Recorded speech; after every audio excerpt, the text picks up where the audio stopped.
आप कुर्बानी करते हैं ना बकरा ईद पर? कितना बकरा कुर्बानी करते हैं? 1, 2? गाय की कुर्बानी देते हैं, कितने लोग उसमें हिस्सा लेते हैं? 1 गाय में 7। आपने 1 हिस्सा ले लोगे, 2 हिस्सा ले लोगे, 3 हिस्सा ले लोगे, और क्या, या ज्यादा से ज्यादा पूरी गाय कर लोगे। क्या कभी किसी को सुना है कि उसने 100 बकरे कुर्बानी किए हों? नहीं। अल्लाह के रसूल सल्लल्लाहु अलैहि वसल्लम ने 100 ऊंट कुर्बान किए थे बकरीद के दिन 10वीं जिलहिज्जा को। कितने ऊंट? 100। और ऊंट नहीं, सुर्ख ऊंट। अरब के अंदर सुर्ख ऊंट की बहुत कीमत है। जो लोग अरब में रहते हैं उनको मालूम है, सुर्ख ऊंट बहुत कीमती होता, बहुत महंगा होता है।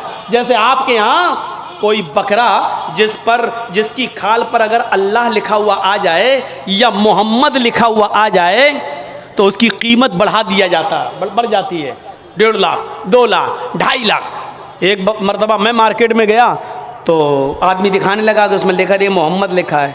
हमने कहा चलिए होगा, लिखा होगा, चलिए कीमत क्या है? कहता है 2.5 लाख। मैंने कहा क्यों? कह लगा मोहम्मद लिखा है। मैंने कहा अच्छा ऐसा करो कि बकरा मुझे दे दो जितने का है, खाल में तुम्हें दे दूंगा। है मैं क्या करूंगा? तो मैंने कहा मैं क्या करूंगा? क्या इस खाल को हम अपने घर रख सकते हैं? इस पर भी गरीब का हक है। क्या बकरे को ज़िबा करने के बाद ये खाल हमारी 2 लाख में बिकेगी, 1.5 लाख में बिकेगी? कहता वो मैं नहीं जानता हूं, मोहम्मद लिखा है, 2.5 लाख का बकरा है।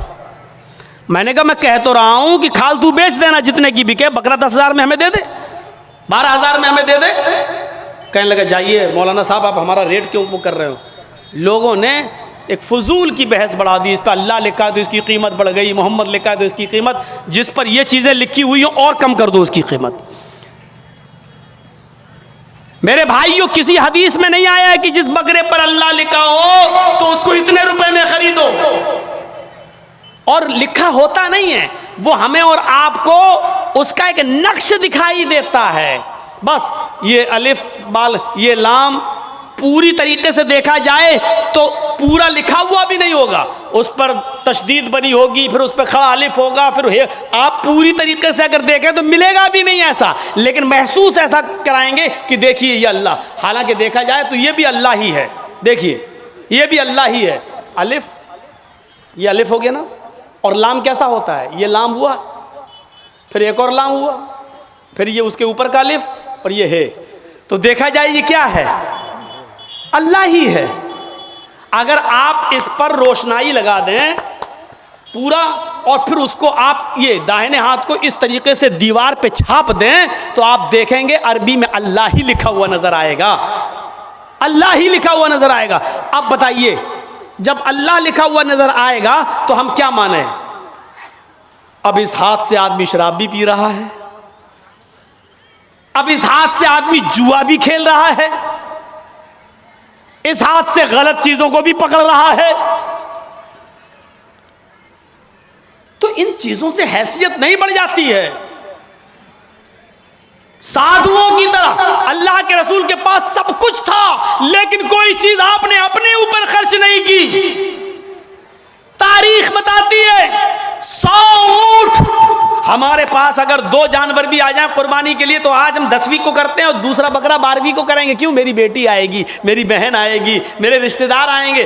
दूसरा बकरा हम 12वीं तारीख को करेंगे अपने रिश्तेदारों को दावत देने के लिए। लेकिन अल्लाह के रसूल ने 100 सुर्ख ऊंटों की कुर्बानी की, और एक ही दिन की 10वीं तारीख को। मैं ये नहीं कह रहा हूँ 11 को नहीं कर सकते हो, 12 को नहीं कर सकते हो, 13 को नहीं, मैं मना नहीं कर रहा हूँ, जायज़ है। कुल्लु अय्याम तशरीक़ ज़िब्हुन, अय्याम तशरीक़ के सारे दिन कुर्बानी के दिन है, मैं मना नहीं कर रहा हूँ। लेकिन अल्लाह के रसूल ने 11वीं और 12वीं को और 13वीं को कुर्बानी नहीं की। आपने 100 ऊँट भी ज़िबा किए तो 10 को किए हैं 100, और गोश्त सारा का सारा तकसीम कर दिया। आपने अपने पास कुछ नहीं रखा। जरजीत साहब शादी से पहले किस पे सोते थे? दरी पर, चटाई पर। जरजीत साहब की शादी हो गई, जहेज में डबल बेड मिल गया, मसहरी मिल गई, बिस्तर मिल गया, शादी के बाद हमारी सोने की स्टाइल बदल गई, चलने की स्टाइल बदल गई। जर्जी साहब साइकिल पे चलते थे, अब बाइक पे चल रहे हैं। बड़े आदमी हैं, 4 व्हीलर भी दे दी होगी, हो सकता है ससुराल वालों ने, अब 4 पहिए की गाड़ी पे चल रहे हैं। रहने की स्टाइल बदल सकती है, लेकिन मोहम्मदुर रसूलुल्लाह 25 साल की उम्र में जब 40 साल की एक बूढ़ी औरत खदीजा से निकाह करते हैं। खदीजा अरब की बहुत बड़ी दौलतमंद और रईस खातून थी। जब अल्लाह के रसूल की शादी उनके साथ होती है तो खदीजा अपने साथ सारा माल भी लेके आती हैं, सारा खजाना लेके आती हैं, सारा बिजनेस लेकर आती हैं। अल्लाह के नबी सल्लल्लाहु अलैहि वसल्लम शादी के बाद भी उसी चटाई पर, उसी इकहरे बिस्तर पे सोया करते थे जो शादी से पहले आप सोया करते थे। आप ताज्जुब करेंगे, एक बार अल्लाह के नबी सल्लल्लाहु अलैहि वसल्लम जिस बिस्तर पे सो रहे थे, हजरत आयशा ने उस बिस्तर पर लेट कर देखा जो काफी गड़ रही थी। फरमाया अल्लाह के नबी को ये बिस्तर कितना गड़ता होगा, कितना चुभता होगा। हजरत आयशा ने उस बिस्तर को दोहरा कर दिया, दोहरा इकहरा था उसको दोहरा कर दिया ताकि थोड़ा सा नरम हो जाए। अल्लाह के नबी उस बिस्तर पे सो जाते हैं, तहज्जुद की नमाज में नहीं उठ पाते हैं। जब आँख खुली तो फजर का वक्त था, फजर की नमाज पढ़ाने के बाद जब घर पे आते हैं तो पूछते हैं आयशा तुमने बिस्तर पर ऐसी कौन सी चीज बिछा दी थी? आयशा तुमने बिस्तर पर ऐसा क्या बिछा दिया था? आज मुझे नींद आ गई और मैं रात में अल्लाह की इबादत न कर सका, तहज्जुद के अंदर उठ नहीं सका। फरमाया अय अल्लाह के नबी बिस्तर के नीचे तो मैंने कुछ नहीं बिछाया, वो बिस्तर जो इकहरा था उसको मैंने दोहरा कर दिया। मैंने लेट कर देखा, आपको कैसे नींद आती होगी, वो तो काफी चुभ रहा था, काफी गड़ रहा था, मैंने उसको दोहरा कर दिया। फरमाया आयशा ऐसा मत करो, जैसा बिस्तर पहले बिछाती थी उसी तरह बिछाओ, बिस्तर को इकहरा रहने दो, मेरी पीठ पर गड़ता है तो गड़ने दो, मेरी पीठ पर चुभता है तो चुभने दो। जब बिस्तर गड़ता था चुभता था तो मेरी आंख खुल जाती थी और मैं रात में उठ कर तहज्जुद की नमाज पढ़ लिया करता था, अल्लाह को याद कर लिया करता था। आयशा आइंदा बिस्तर उसी तरह बिछाओ, मेरे लिए आराम का ऐसा इंतजाम न करो कि बिस्तर पर मुझे नींद आ जाए और फिर मैं उस रात में उठकर अल्लाह को याद न कर सकूं, उस रात उठकर मैं अल्लाह को का जिक्र न कर सकूं, तहज्जुद की नमाज न पढ़ सकूं। आयशा अल्लाह ताला को रात की तारीकियों में याद करने का मजा कुछ और है जब सारी दुनिया सो रही होती है और मेरी करवट, मेरी कमर नरम गरम बिस्तरों से अलग होती है और सजदे में सर होता है, तो उस वक्त का मजा कुछ और होता है कि सारी दुनिया ख्वाबे खरगोश में मस्त है और अल्लाह का एक बंदा अपने रब से अजाब जहन्नम की पनाह मांग रहा है, जन्नत का सवाल कर रहा है, रात की तारीकी में अपना सर सजदे में रख के उसको मालिक और अपने आप को अल्लाह का गुलाम बना रहा है। आयशा तुमने बिस्तर को ऐसे बिछा दिया कि इस बिस्तर पर मुझे इतनी नींद आ गई कि मैं रात को उठ नहीं सका। आयशा मुझे इतना आराम न दो कि मैं रात में उठकर अल्लाह को याद न कर सकूं। रहने सहने में शादी के बाद भी कोई फर्क नहीं आया, यहाँ तो शादी के बाद बिस्तर बदल जाते हैं, रहन सहन की स्टाइल बदल जाती है, रहने सहने का तरीका बदल जाता है, उसमें प्रमोशन हो जाता है, तरक्की हो जाती है। लेकिन मोहम्मद रसूलुल्लाह की जिंदगी पे नजर डालो कि अल्लाह के नबी ने शादी से पहले जिस बिस्तर पे लेटते थे शादी के बाद भी उसी बिस्तर पर, जबकि खदीजा की दौलत नबी के कदमों पे थी, लेकिन अल्लाह के नबी ने खदीजा की दौलत को अपने ऊपर इस्तेमाल नहीं किया। खदीजा जो दौलत लेकर आई उस दौलत को भी अल्लाह के रसूल ने दीन के काम में गरीबों और मिस्कीनों में लुटा दिया। मेरे भाइयों हमें देखना है कि साधु कौन है। साधु उसको कहते हैं जिसके पास सब कुछ हो, दौलत की कमी ना हो, लेकिन उसने अपने ऊपर कोई चीज खर्च न की हो, सब गरीबों और मिस्कीनों में लुटा दिया हो। इस तारीफ का सही हकदार सिर्फ जनाब मोहम्मद रसूलुल्लाह सल्लल्लाहु अलैहि वसल्लम है। आपके पास किस चीज की कमी थी? लोग कहते बहुत गरीब थे, ये थे, नहीं, अल्लाह के रसूल से ज्यादा कोई अमीर था?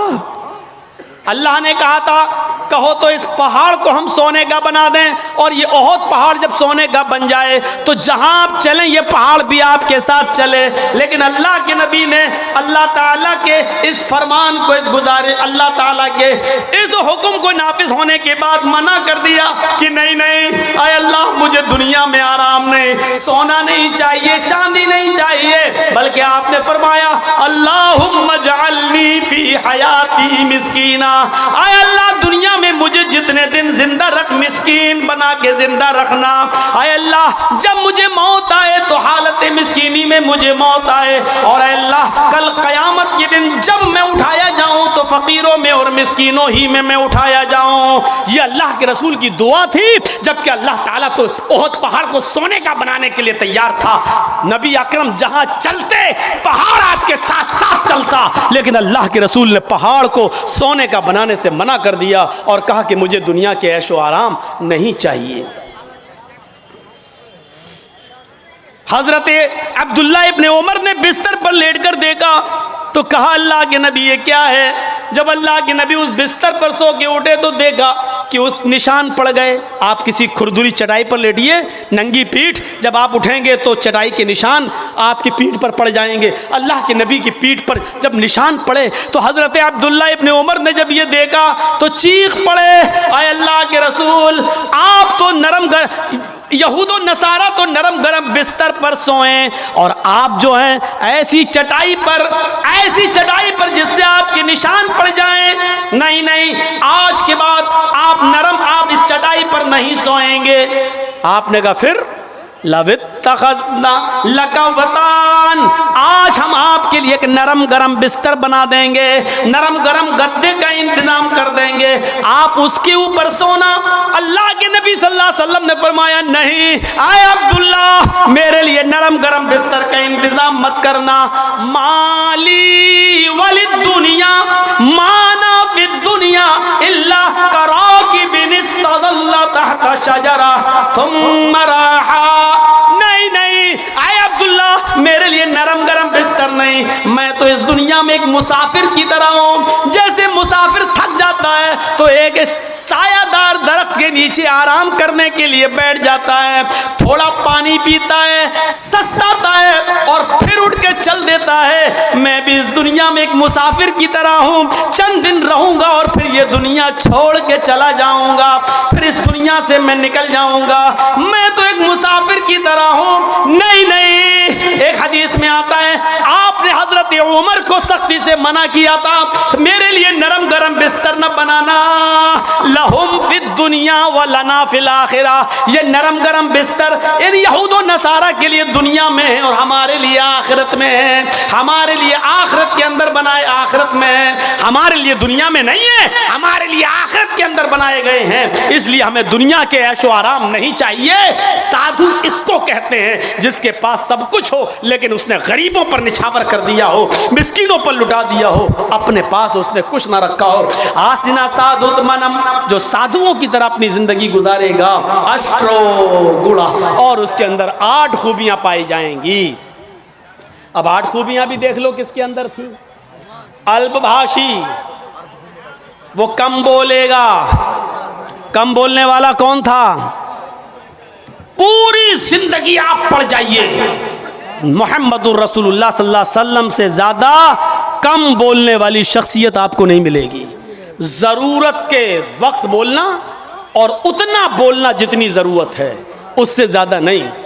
ये हमारे और आपके यहाँ का माहौल है, कोई ज्यादा बोल रहा है, कोई कम बोल रहा है। अल्लाह के रसूल उतना ही बोला करते थे जितनी ज़रूरत है। कभी कभी तो ऐसा होता था कि पूरा जवाब भी नहीं देते थे। कम बोलने का हाल ये था कि एक मर्तबा कुछ यहूदी अल्लाह के नबी के पास आए। मुस्लिम शरीफ किताबुस्सलाम पढ़िए, चैप्टर।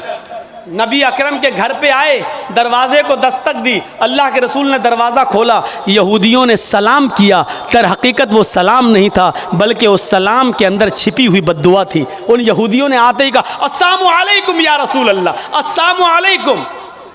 क्या कहा? अस्सलामु अलैकुम, लेकिन कहा ऐसे, अस्सलामु अलैकुम या रसूल अल्लाह।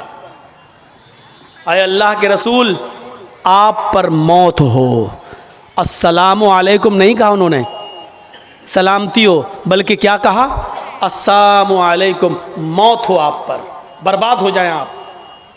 तो अल्लाह के रसूल सल्लल्लाहु अलैहि वसल्लम समझ गए, आपने सुन लिया, इन यहूदियों ने अस्सलामु अलैकुम नहीं कहा, बल्कि इन यहूदियों ने क्या कहा, अस्सलामु अलैकुम।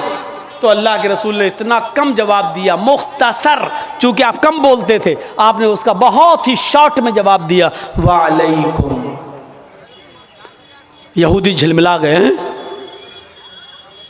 यहूदियों ने कहा अस्सलामु अलैकुम, मौत हो आप पर, आपने उसके जवाब में सिर्फ इतना कहा, वालेकुम, तुम पर हो, यानी जो तुम मुझ पर भेज रहे हो वो तुम पर हो।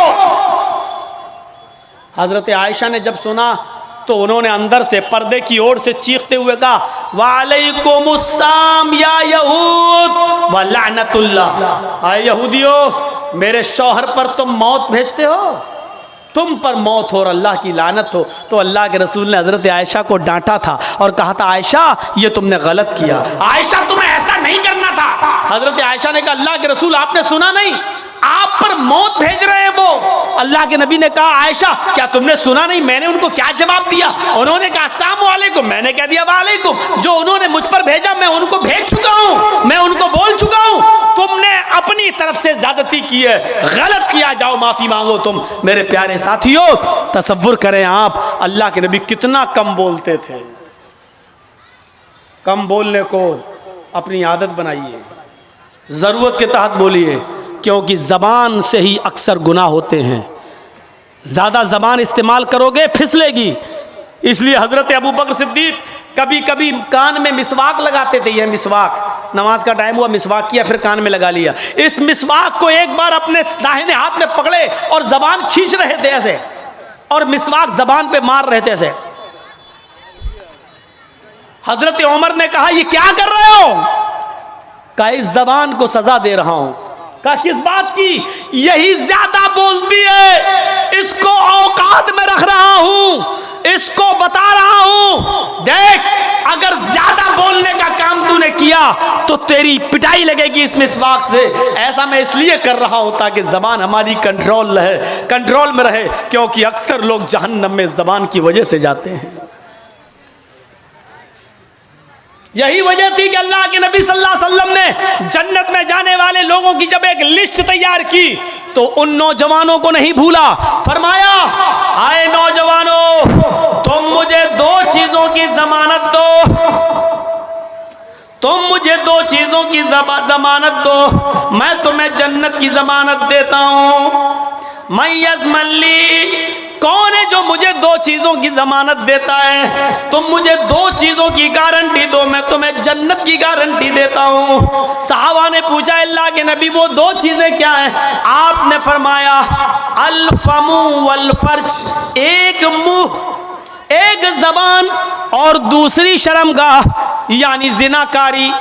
तुम मुझे इन दो चीजों की जमानत दे दो कि मैं जबान से जो भी बोलूंगा सच बोलूंगा, कभी झूठ नहीं बोलूंगा, कभी किसी की गीबत नहीं करूंगा, कभी किसी की बुराई नहीं करूंगा, कभी किसी की चुगली नहीं करूंगा, कभी किसी को तकलीफ नहीं पहुंचाऊंगा। और दूसरी इस बात की गारंटी दे दो कि मैं किसी की माँ बहन बेटी पर गलत नजर नहीं डालूंगा और उसको कभी गलत नजर से नहीं देखूंगा, जिना नहीं करूंगा। तुम अपनी इन दो चीजों की जमानत दे दो, जो मुझे इन दो चीजों की जमानत देगा मैं उसको जन्नत की जमानत देता हूं, यानी वो मेरे साथ जन्नत के अंदर जाएगा।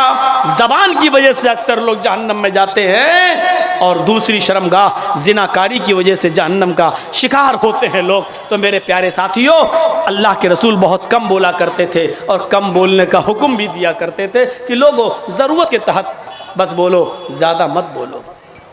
बहुभाषिता, मुस्तकबिल की बातें बताएंगे, इसमें कोई शक नहीं कि अल्लाह के नबी ने भविष्य की बहुत सी बातें बताई, मुस्तकबिल की बहुत सी बातें बताई। कुर्ब क़यामत ऐसा होगा, ऐसा होगा, ऐसा होगा, लेकिन आपने अपनी तरफ से कुछ नहीं बताया। मा यंतिक़ु अनिल हवा इन हुवा इल्ला वह्युन यूहा।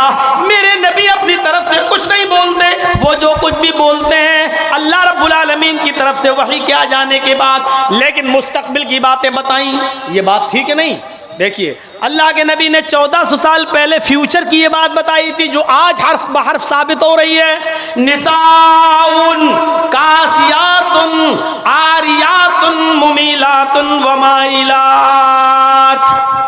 एक ऐसा जमाना आ जाएगा, एक ऐसा जमाना आ जाएगा कि तुम देखोगे लोगों को, तुम देखोगे औरतों को, तुम देखोगे लेडीज को, तुम देखोगे ख्वातीन को, तुम औरतों को देखोगे कासियात, देखने में तो वो कपड़े पहने हुए दिखाई देंगी, बज़ाहिर तो उनके जिस्म पर कपड़ा होगा, आरियात, लेकिन हकीकत में वो बरहना होंगी, हकीकत में वो नंगी होंगी।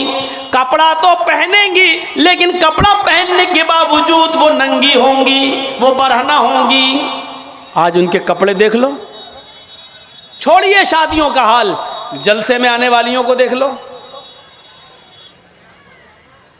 ईद और बकरीद के दिन औरतों के पहनावे देख लो, और अपनी जवान बच्चियों को देख लो जिनकी उम्र 10 साल से बड़ी है। याद रखिएगा 10 साल से बड़ी लड़की के ऊपर पर्दा फर्ज हो जाता है।